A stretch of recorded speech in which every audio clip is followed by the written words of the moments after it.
Welcome to the Cozy Little Library today with your Clean Reads Book Buddy. December 2024, I had planned a very peaceful month, but I still ended up reading a whole lot of books. A whole lot? So let's talk about what I read in December. The best things that I did for December was to pull back and to slow down. I didn't read as much or as quickly. I didn't watch as many videos. I didn't film as many videos. And like this stack here, I didn't even document everything on Goodreads. And I wanted to mention the amazing The Lucy Chronicles. She created the Tinsel and Tales readathon. I didn't meet all the prompts, but I will put the ones that I met here on the screen as I talk about the books, and I will put her handle and all of her co-hosts here. They are all wonderful. So every year I love to read A Christmas Carol by Charles Dickens, and I did so at the beginning of the month. Always nostalgic, such a true and timely message that I need to hear every year. God bless us, everyone. No. Merry Christmas. No. You've got a little bit of creep factor, you've got some comedy, and such a wonderful message. Love to read this every December. Not by coincidence, I don't think. I went into a little antique store and I found this Charles Dickens devotional, and I very slowly have been going through it in December. And what this lady did was she took some of the spiritual aspects of Dickens books and she would put a snippet from one book. This one is Oliver Twist on this side, and then on this side of the page she brings out, kind of tells a little devotional, brings out some scripture and a really good message. So this page is David Copperfield, so you have kind of the theme, a little bit of the book, and then like here it says the older characters in Dickens novels often have a wise words for the younger generation. In this conversation between young David Copperfield, blah blah blah, and then she brings out what God says in the Bible, some scripture. I've enjoyed this. It's been really nice. This was a brand new little copy. Love it. I'm very excited that my Patreon members and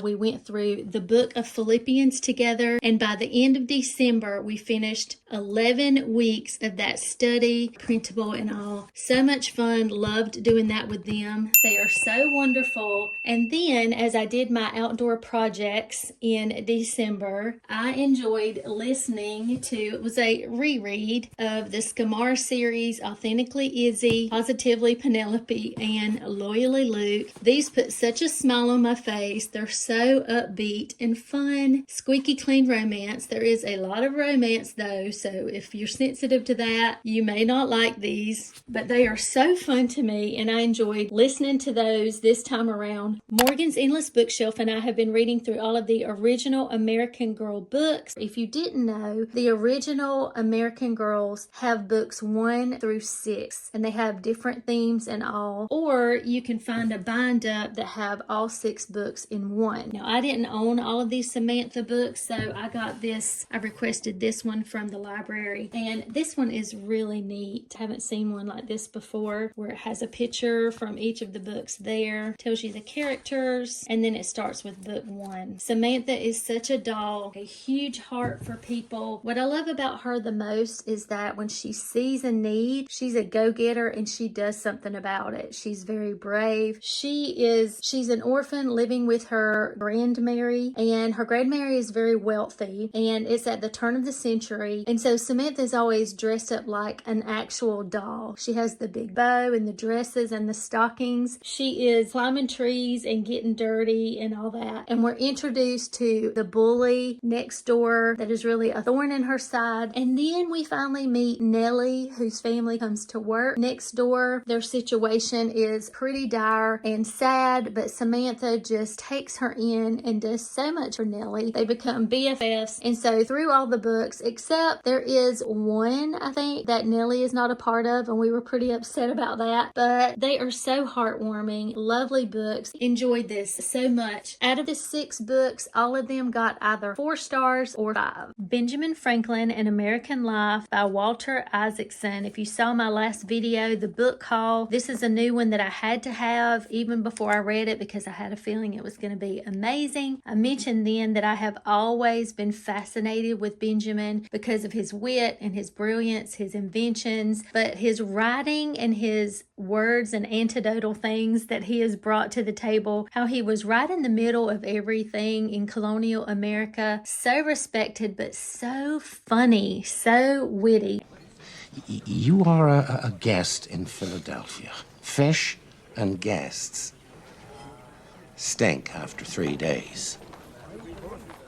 He was terrible at math. I really connected with him on that. Loved it. Loved hearing all those details. I love to hear the background of things, especially people that I admire for some reason. So just like I imagined, this was a chunky monkey. It took a while, but I would read it inside. Obviously, I did a lot of yard work in December because I'm going to say again, I spent a lot of time listening to the audio, which was fabulous. Pretty fabulous. Very interesting narrator that was easy to listen to. So learning more details about him was inspiring and fascinating. I highly recommend for colonial American history lovers to own their own copy or to find this. I believe that this was on Kindle Unlimited and the audio is all over the place. I wanted to read you just one snippet to show you the kind of writing that there is. So it starts out all about his family, why he was in Boston, all the things. But when it comes to books, I love this part. It says, the print trade was a natural calling for Franklin. He says, from a child, I was fond of reading, and all the little money that came into my hands was ever laid out in books. End of quote. Indeed, books were the most important formative influence in his life, and he was lucky to grow up in Boston, where libraries had been carefully nurtured since the Arabella brought 50 volumes along with the town's first settlers in 1630. By the time Franklin was born, Cotton Mather had built a private library of almost 3,000 volumes, rich in classical and scientific as well as theological works. The appreciation of books was one of the traits shared of the Puritanism of Mather and the Enlightenment of Locke, words that would combine in the character of Benjamin Franklin. So interesting. So books, religion, writing, freedom, Freemasons, so many things are discussed. I love how it's separated into chapters and it kind of goes into a, chronological. There are images. I really enjoyed this. Now, I know not everybody is going to want to read this through like I did, but this is a great reference book. Again, I have a big video coming out. It's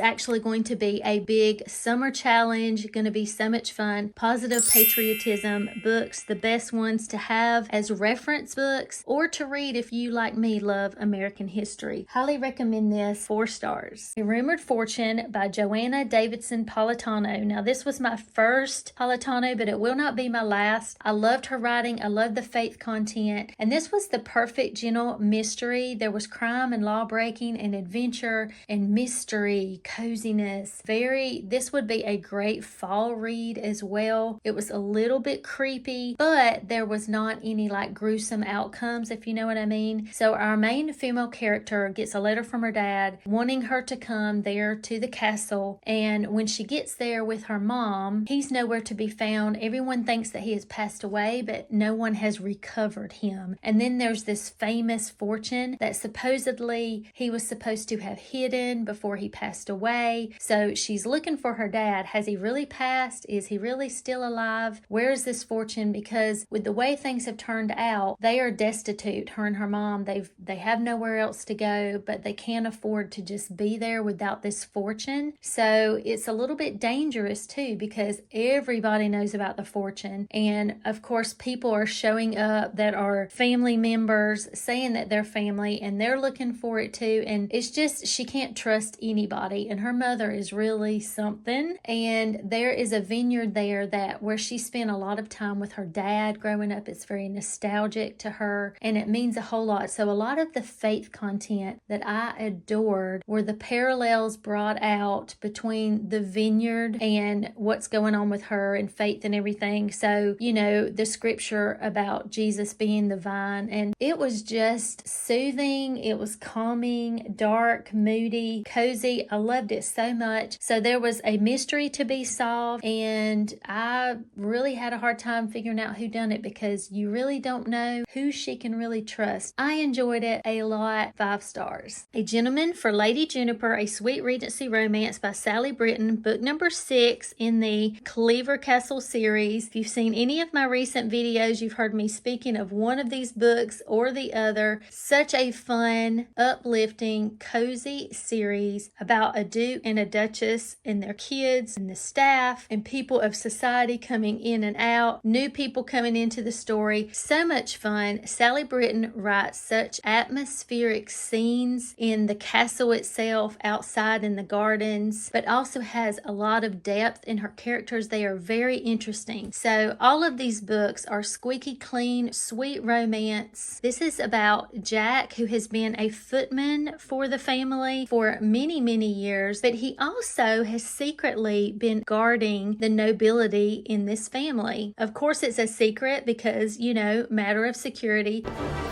What's this all about? It's a matter of national security, sir. He was in the military for the crown. Suddenly, he finds out that he is now an earl's son because of a series of fortunate events. His family has gone up in station from being very, very common, and now he can no longer be a footman or a guard that nobody knows about except the Duke. He has spent years guarding nobility and never imagined that then he would be thrust into society. And then the girl in this story is an earl's daughter, so she's used to being in the shadows. Though she doesn't like to have a lot of attention. She'd rather be reading a gothic novel. Who's Mr. Rochester? Why, the owner of Thornfield. Mr. Edward Fairfax Rochester. I thought Thornfield Hall belonged to you. Oh, bless you, child. What an idea. Me? I'm only the housekeeper.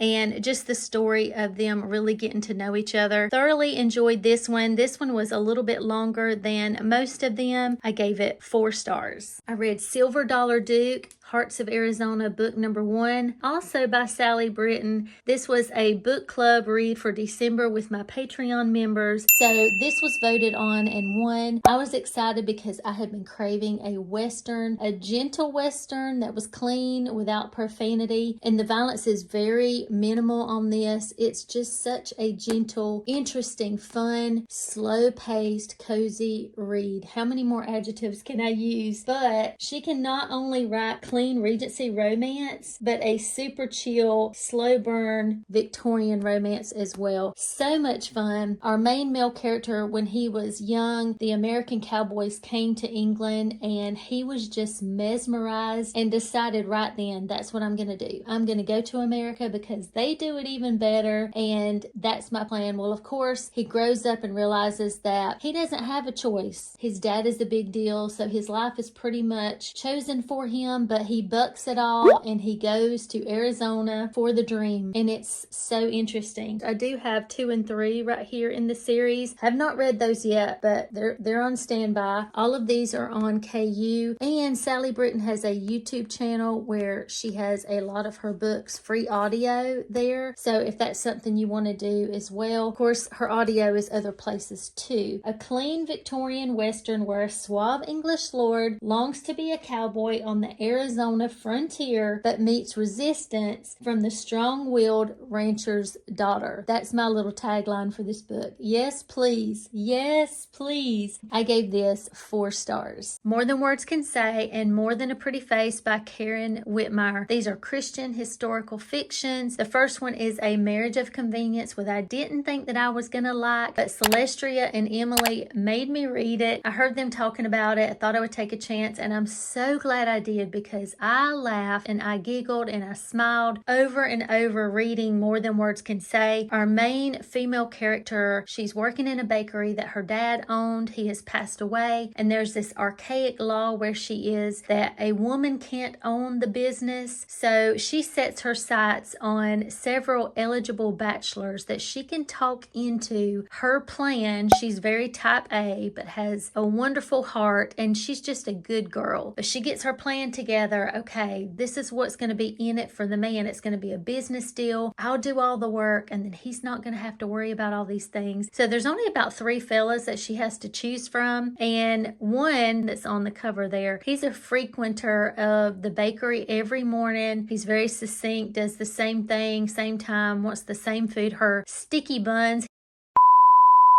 He's a big fan of those in the bakery. He's one of the choices, and it's so funny because the author just makes all of these characters just pop off the page. One of the characters that she kind of can't stand to be around for many reasons. One, his breath is horrendous.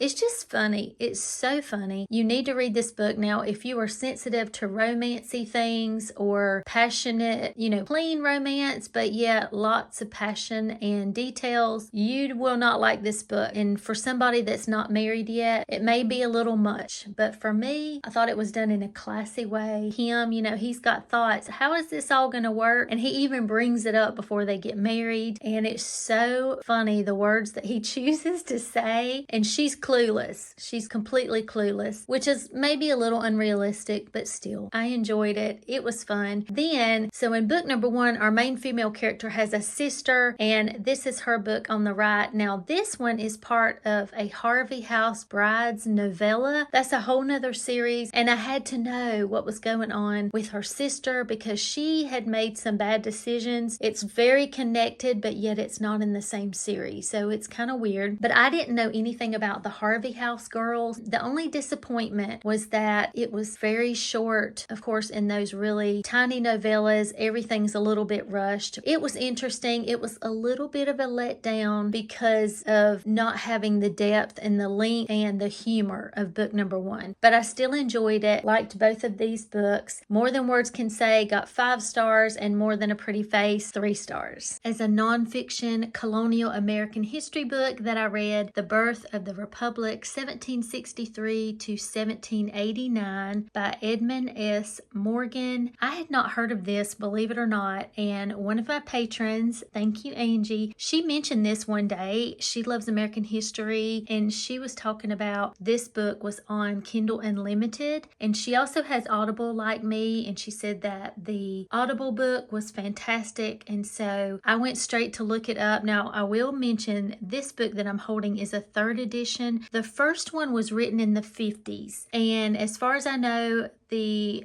newest one is a 4th edition. So if you are interested in this, I think he just went to a lot of trouble to update some things, and this book is fabulous. Now, I started it, this physical book. I don't think there is a table of contents. Yes, there is. Okay, so you can see the Americas and the Empire, Sugar and Stamps, Peace Without Honor, Troops and Tea, Equal Rights, War and Peace, the Independent States, the Independent Nation, the Critical Period, the Constitutional Convention, and the Ratification. So those are the chapter headings. I started the physical book, and then the next day I was going to be outside working on an outdoor project, and I listened to the Audible, and it is fantastic. Of course, you start out with a little bit of background. I was like, okay, I've heard some of this before, but when it gets into the nitty-gritty, I loved how this author really talked about details that I really didn't know on